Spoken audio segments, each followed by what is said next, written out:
नमस्कार मित्रांनो, तर मित्रांनो संजय गांधी निराधार योजना त्याचबरोबर श्रावणबाळ योजना या राज्य सरकारच्या अति महत्त्वाच्या योजनेपैकी दोन महत्त्वाच्या योजना आहेत, ज्या घरामध्ये निराधार प्रवर्गातील नागरिक असेल त्यांच्यासाठी ह्या योजना राज्य सरकारने सुरू केल्या आहेत। मग आता संजय गांधी योजना या योजनेचा लाभ कोणकोणत्या नागरिकांना घेता येतो? जे व्यक्ती अपंग असेल किंवा ज्या घरातील निराधार महिला असेल ज्यांच्या पतीचा मृत्यू झाला त्या महिलांना संजय गांधी निराधार योजनेचा मित्रांनो लाभ घेता येतो। तर या योजनेमार्फत या महिलांना या अगोदर 1000 रुपये महिन्याकाठी मानधन मिळत होतं, तर आता या मानधनामध्ये वाढ केली असून 1500 रुपये प्रत्येकी महिन्यामाग या नागरिकांना हा लाभ मिळत आहेत। त्याचबरोबर श्रावणबाळ योजना, ज्यांचं वय 65 असेल आणि त्यांच्याकडे कुठल्याही प्रकारचं उत्पन्नाचं साधन नाही, त्यांच्यासाठी राज्य सरकारने तहसील कार्यालयाच्या मार्फत ही योजना सुरू केली आहे। तर या योजना आतापर्यंत एकदम सुव्यवस्थित सुरू आहे। तर मित्रांनो, या व्हिडिओचा थंबनेल तुम्ही पाहिला असेल की आता याच नागरिकांना या योजनेचा लाभ घेता येणार आहे। तर आजची या व्हिडिओमध्ये आपण कोणकोणत्या नागरिकांना या योजनेचा लाभ मिळणार आणि कशा प्रकारे लाभ मिळणार आहे या व्हिडिओमध्ये संपूर्ण अपडेट माहिती मित्रांनो आपण पाहणार आहेत। तर या व्हिडिओला सुरुवात करण्याआधी मित्रांनो, चॅनलवर तुम्ही पहिल्यांदा असाल चॅनलला सबस्क्राइब करून बाजूला असलेल्या बेल आयकॉनला नक्कीच प्रेस करायचा आहे, अशाच प्रकारचे महत्त्वपूर्ण अपडेट व्हिडिओ तुम्हाला भेटण्यासाठी। तर मित्रांनो, संजय गांधी योजना आणि श्रावणबाळ योजना या योजनेमध्ये काही महत्त्वाचे बदल सुद्धा करण्यात आले आहेत। तर नेमके बदल कोणते करण्यात आले ते पाहूया। तर चला करूया या व्हिडिओला सुरुवात। तर मित्रांनो, संजय गांधी योजना आणि श्रावणबाळ योजना या दोन महत्त्वाच्या योजना असून ज्या घरामधील ज्या प्रवर्गातील अपंग व्यक्ती असेल किंवा निराधार महिला असेल त्या महिलांना 1500 रुपये महिन्याकाठी मानधन दिले जातं आणि ज्या घरामध्ये 65 वर्ष वयाचे नागरिक असेल ज्यांच्याकडे कुठल्याही प्रकारचं उत्पन्नाचं साधन नाही त्यांच्यासाठी या योजना राज्य सरकारने तहसील कार्यालयामार्फत सुरू करण्यात आल्या आहेत। तर आतापर्यंत श्रावणबाळ योजना आणि संजय गांधी योजना या अर्जाची छाननी सुद्धा करण्यात आली होती।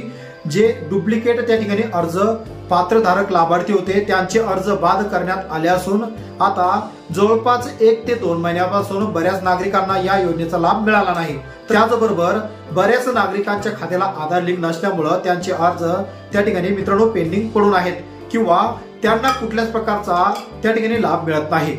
तर मित्रांनो, आता तुमच्या खात्याला आधार लिंक आहे किंवा नाही हे सर्वप्रथम तुम्हाला बँकेमध्ये जाऊन पाहायचं आहे किंवा तुम्ही घर बसल्या सुद्धा पाहू शकता। या संदर्भात मित्रांनो महत्त्वाचा व्हिडिओ आपल्या या युट्यूब चॅनलवर सुद्धा आपण बनवून ठेवला आहे किंवा वरती आय बटन मध्ये याची लिंक सुद्धा दिली आहे, त्या लिंकवर क्लिक करून तुमच्या खात्याला आधार लिंक आहे किंवा नाही हे तुम्ही घर बसल्या सुद्धा पाहू शकता।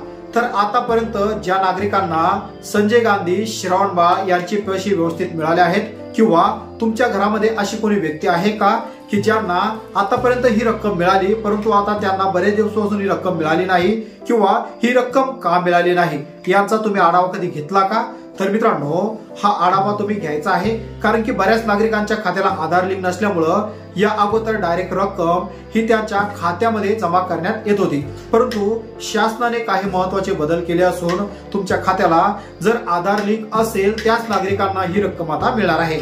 तर आता हे पाहायचं कसं मित्रांनो, या संदर्भात आपण व्हिडिओ सुद्धा बनवून ठेवला आहे, त्या व्हिडिओ मध्ये माहिती पाहू तुम्ही तुमच्या खात्याला आधार लिंक आहे किंवा नाही हे घर बसले सुद्धा पाहू शकता। किंवा तुमच्या खात्याला आधार लिंक नसेल तर तुम्ही बँकेला जाऊन नक्कीच आधार लिंक करायचं आहे, कारण की या इथून समोर शासनाच्या ज्याही योजना असेल या योजना डीबीटी प्रणालीद्वारे नागरिकांच्या खात्यावर डायरेक्ट थेट रक्कम ही आता जमा केल्या जाणार आहेत।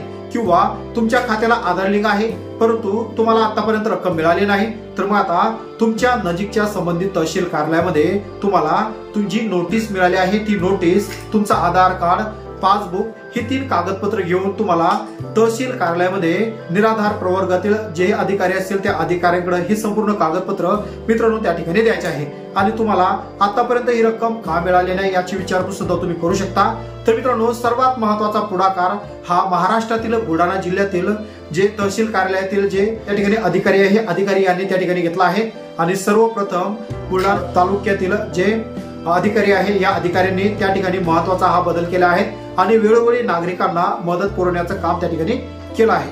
तर आतापर्यंत तुमच्या खात्याला आधार लिंक आहे किंवा नाही हे नक्कीच तुम्ही बँकेत जाऊन पाहायचं आहे आणि तुमच्या खात्यावर ही रक्कम जमा झाली किंवा नाही झाली हे नक्कीच कमेंट बॉक्समध्ये कमेंट करून कळवायचं आहे। आणि मित्रांनो, तुमच्या घरामध्ये जर कोणी अशी निराधार व्यक्ती असेल आणि त्यांना जर हे कळत नसेल तर कृपया त्यांना थोडी त्या ठिकाणी मदत करून त्यांच्या खात्याला आधार लिंक आहे किंवा नाही, किंवा त्यांच्या तहसील कार्यालयामधून त्या ठिकाणी त्यांना जे मिळणारं मानधन होते हे मानधन त्या ठिकाणी थांबवण्यात आलं तर हे का थांबवण्यात आलं याची सुद्धा चौकशी करायची आहे। तर मित्रांनो, आशा करतो व्हिडिओ मधील संपूर्ण माहिती तुमच्यासाठी इन्फॉर्मेटिव्ह असेल। व्हिडिओ कसा वाटला नक्कीच कमेंट बॉक्स मध्ये कमेंट करून कळवायचं आहे।